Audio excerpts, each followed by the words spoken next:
وشيخ الآن لأن وقت ضاق علينا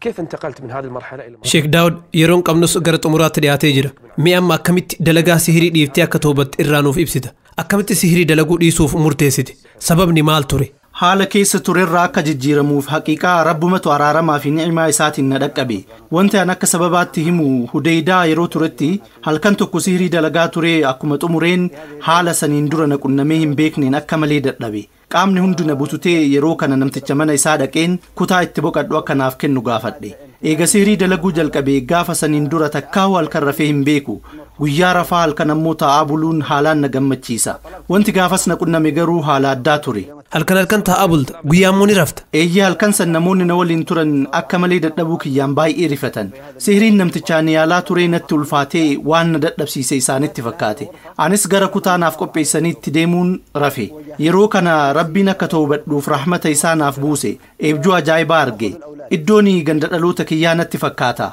du'ee janaazaa kiyya dhiqanii kafananii eeganarratti salaatanii booda kan na awwaalan eebjuun arge akkuma qabrii keessa na kaayaniin ruuhiin natti deebite yeroo kana ani hin duune lubbuun ni jira na hin awwaalinaa jechuun lallabuuf yaale garuu dubbachuu hin dandeenye yeroo laadii keessa na ciibsanis iyyuuf yaalus hafuura baafachuu ni dadhabe namoonni na awwaalaa turan baga si hobbaafanne duutee dhiisiitii osoo lubbuunuu si awwaallee gammachuu qabna waan jedhan natti fakkaata dafaa nurraa awwaalaa waliin jedhan lubbuun jiraachuu kiyya osoo beekan akka waan na jibbanii jiraa kiyya na awwaalaniitti natti dhagayamaa ture haaluma saniin na awwaalanii na biraa galan haqiiqaa namoonni tokko badii keessa turan irraa toobachuun duratti yeroo tokko abjuu arguun waanuma jiru hayyee Sheek Daawud si awwaalanii eega isaan si biraa galanii hoo maaltu si qunname itti fufi eega isaan na dhiisanii kutanii booda eebjuma keessa akka nama manaaba irraa dammaqee wahii natti fakkaate haala nama sodaachisu keessatti uf arge dukkana qabrii keessa kophaa kiyya akka waan jiruutti natti dhagahame cinqii keessa jiru irraa hobbaafachuu fi akka waan nama bitaa fi mirga kiyya jiru barbaaduu natti fakkaata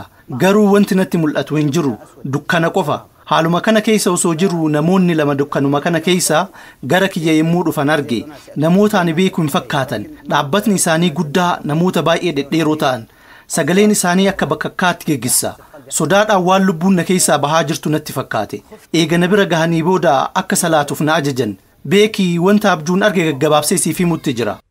akka salaatuuf na ajajanii jennaan eessatti salaata jechuun deebisee jaruma gaafadhe jiruu kiyya irratti namni akka salaatuuf na ajajee hin beeku guyyama tokkollee rabbii tokkichaaf subhaanahu wa ta'aalaa salaatee hin beeku sheexaana qofaaf salaataa ture asitti salaati jedhanii iddoo tokko natti akeekan bakki natti mul'isan sun iddoo sibiila guddaa wahii yeroo itti darbatan dhoohu wanta akka barmeelaa haalaan guddaa fi bal'aa ta'etti bishaan waraabanii naaf dhiheessan bishaan kanaan wudu'a godhattanaan jedhan bishaan kana keessa harka kaayuuf yoo kan yaaltu ta'e harki kee achuma keessatti akka dhadhaa baqee hafa bishaan kun danfaadha jechuun eeyyee akka malee danfaadha yeroo kana muddamee jara kana jalaa miliquuf yoon yaadu garri itti miliqu tokkollee hin jiru harka sibiilaatiin ukkaamsanii onnee fi qoma kiyya walitti hammaaran akka waan foonii fi lafeen kiyya gargar baheetti natti dhagayame lafa irraa ol na rarraasanii bishaan danfaasan keessatti na darbatan yeroo kana muddamee sagalee ol baafadhee iyye namoonni mana san keessa turan hundi fiigaa gara kutaan rafee seenuun hirriba irraa na dammaqsan akka malee iyyaa waan turee fi naannawa guutuu jeeqee ture hirriba irraa si kaasanii sitti mani eeyyee ani muddama irraa kan ka'e dafqina irraan dhangala'ee jira sana booda hoo akkam taate sana booda abbaan manaa muddamee ixaana natti aarsuuf fide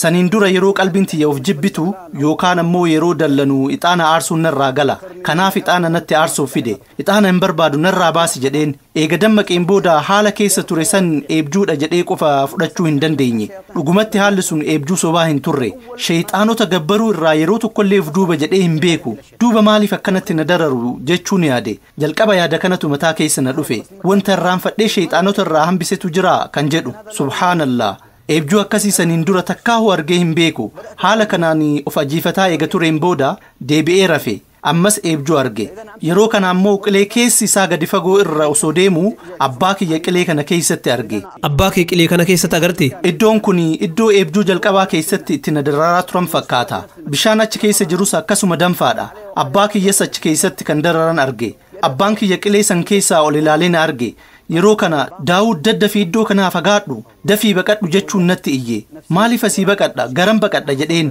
dalagaa baaxilaa dhiisiitii haqa rabbii qabadhu haqa irratti ciccinaan jedhe itti aansuun ati salaata salaatuu qur'aana qara'uu warra rabbi sodaatanitti kalaahuu fi masjida rabbii dhaquu fi akkasuma zikrii godhuuf yeroo qabda ati ammallee carraa qabda sihiriin ani shayxaana waliin dalagaa ture kitaabonni sihirii kiyyaa fi karaamaan ani ni qaba jechaa ture anaahuu waan tokko na hin fayyadne naan jedhe kana hunda abjuun argaa turte kana hunda eebjumaan arge abbaa kiyyatu eebjuun akkas naan jedhe kana booda hirriba irraa dammaqe yeroo kana akka rabbiin carraa ta'uu naaf qopheesse shakkii tokko malee hubadhe gara ibaadaa haqaatti yeroon deebi'u amma ta'uu beeke gorsa abbaan kiyya eebjuun naaf kenne kana dura namni tokkollee na gorsee hin beeku halkanuma san tawbachuuf niyyadhe ka'ee wudu'a godhadhee rakaateenii salaatuuf niyyadhe maasha Allah salaata kee yeroo jalqabaatiif rabbiif salaatu niyyatte jiruu kiyya hamma gaafa sanii keessatti yeroo jalqabaatiif rabbii tokkichaaf salaatuu fi gaafas niyyadhe haa ta'u malee bakka ciisee irraa ol jechuu hin dandeenye humni na bu'e ol ka'ee dhaabbachuu dadhabe akka nama lafee dugdaa hin qabneetti qaama kiyya baadhee dhaabbachuu dadhabe ta'us murannoodhaan akka rabbiin jajjabina naaf kennu boohee kadhadhe ciniinnadhee ol jechuun dhaabbadhe hammaama seenee qulqullaahee wudu'a godhee qaama kiyya dhiqadhee sirritti xahaaraa tolfadhee bahe rabbitu siif laaffise yeroo jalqabaatiif rabbiin naaf laaffisee niyyadhee wudu'a seeraan godhadhe haaluma saniinuuf jajjabeessaa rakaatayni salaatuuf qophaa'e sijaadaa afadhee qalbiin gara rabbii qaamaan gara qiblaatti garagaree Allahu akbar jechuun dhaabbadhe salaata kee kan jalqabaa salaatte eeyyee rabbii tokkichaaf yeroo duraatiif sujuuda godhe alhamdulillah dhiifama sheek daawud sa'aatiin keenya xumuramutti jira kana booda guutumatti toobattee rabbiin qofa gabbaruu jalqabdee jirta shayxaanonni hoo sana booda silakkafuu hin yaalle yaalaa turan garuu hin milkoofne akka ani ibaadaa irraanfadhee gara isaanii deebi'uu fi waan hedduun na yaalaa turan wantoota qalbiin namaa jaalattu hundaan na gowwoomsuuf yeroo hedduu carraaqan maatii fi ijoollee keetiin si mokkorre alhamdulillah murtii rabbiin dabarse itti amantee yoo fudhatte wanti hunduu salphaadha wanta hedduun eegana sossobanii na dadhabanii booda dhuma irratti filannoo lama naaf dhiheessan takkaahuu gara isaanii deebi'ee hojii sihirii itti fufuu yoo kana dide ammoo ilmaan tiyya dhabuu ani immoo wanti lubbuu tiyyaa fi lubbuu maatii kiyyaallee wal irratti balleessu osoo dhufeellee ibaadaa rabbii irraa lammata kan hin garagalle ta'uu of amansiise rabbiilleen murtii kiyya irratti na sabachiise jajjabina naaf kenne rabbiin haadha warraa daandii haqaa irratti na gargaartuun na badhaase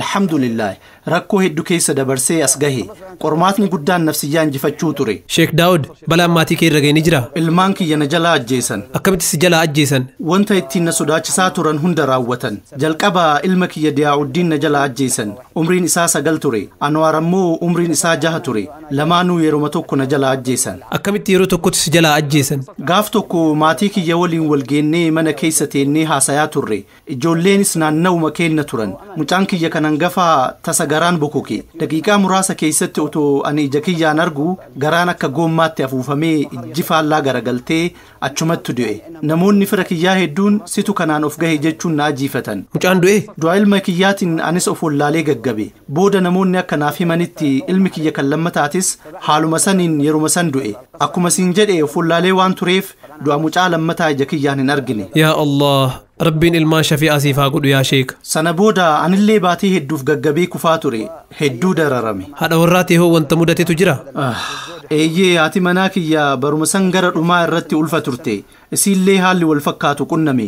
dahuudhaaf guyyaa muraasni yeroo isii hafu ulfi irraa bade rifadhee gara hospitaala hudeydaa geesseen dhukkuba tokkollee hin qabdu naan jedhan itti aansuun gara sheekota qura'aana qaraaniitti geesse yeroo kana sheeyxaanni qaama isii seene waywaatuu jalqabe duraanuu anatu gadaamessa isii keessa jira anatu ulfa irraa baase amma tiruu isiitii fi kan daawudii illee ni ciccira jechuun dhaadataa ture haati warraatee hoo yeroo kana maal jetti isiin yeroo uf beektutti jabaadhu homa tokko hin sodaatin sheeyxaana hin amanin rabbiin haadha warraa na caaltu siif kenna sabbari naan jedhaa turte alhamdulillah akkuma isiin naaf dhaamte karaa kayrii jalqabee irraa hanga har'aatti of duuba hin deebine yeroo rakkoo kana hunda du'aatonnii fi obboleewwan kiyya kan aakiraa hedduun na cinaa dhaabbachuun na jajjabeessaa turan na gargaaraa turan keessattuu obboleewwan jaami'atul furqaan kan hudeydatti argamu keessa jiranii fi warri sana'aa argaman mashaayikootaa fi obboleewwan jaami'atul islaa hundi isaaniitu haqa irratti akka jajjabaadhuu fi na cinaa dhaabbachuun na gargaaraa turan rabbiin dalagaa kayrii isaaniitiif jazaa isaanii haa kafalu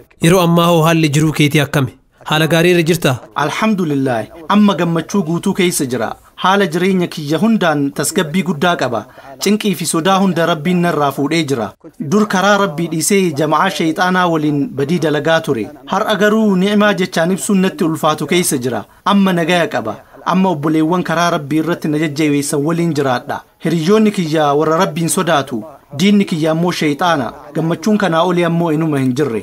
alhamdulillah subhaanallah karaa haqaa kanarratti akka rabbiin si sabachiisu siif kadhanna ilmaan kee osoo ati argitu du'uun isaanii rabbiin sabrii fi toobaa kee si qormaatuuf ta'uu mala akkuma rabbiin qur'aana isaa suuratul ankabuut keessatti dubbate sila ilmi namaa amanne jechuu isaanii qofaan osoo hin qormaatamin kan dhiifnu isaanitti fakkaataa jedhe ammallee rabbiin daandii dhugaa irratti si haa jabeessu siin jedha kabajamtootaa fi jaallatamtoota hordoftoota keenya Sheek Daawud waliin kana caalaa yeroo dheeraa fudhannee osoo waliin mari'achuu dandeenye silaa gammachuu keenya haa ta'utii yeroon nuuf kenname wanta dhumateef asuma irratti xumurra haqiiqatti qophiin kun nama hunda caalaa saahirtoota dhiiraa fi dhalaatis akka rabbiin sodaatanii dalagaa hamtuu tana irraa toobataniif akkasumas dhaamsi kun namoota fayyaa duniyaa fi ilmoo barbaadanii gara saahiraa dhaqan yookaan ammoo namoonni haaluma kamiinuu gara saahirtootaa deeman shayxaanni akkamitti akka nama gowwoomsu akka irraa baratan isaan barsiisa jennee abdanna balaa sihiriin maatii hawaasaa fi ummata bal'aa irraan gahaa jiru maal akka fakkaatu hamma tokko mul'isuuf yaallee jirra shayxaanonni saahirtootatti fayyadamuun akkamitti ilma namaa kufrii keessa akka seensisan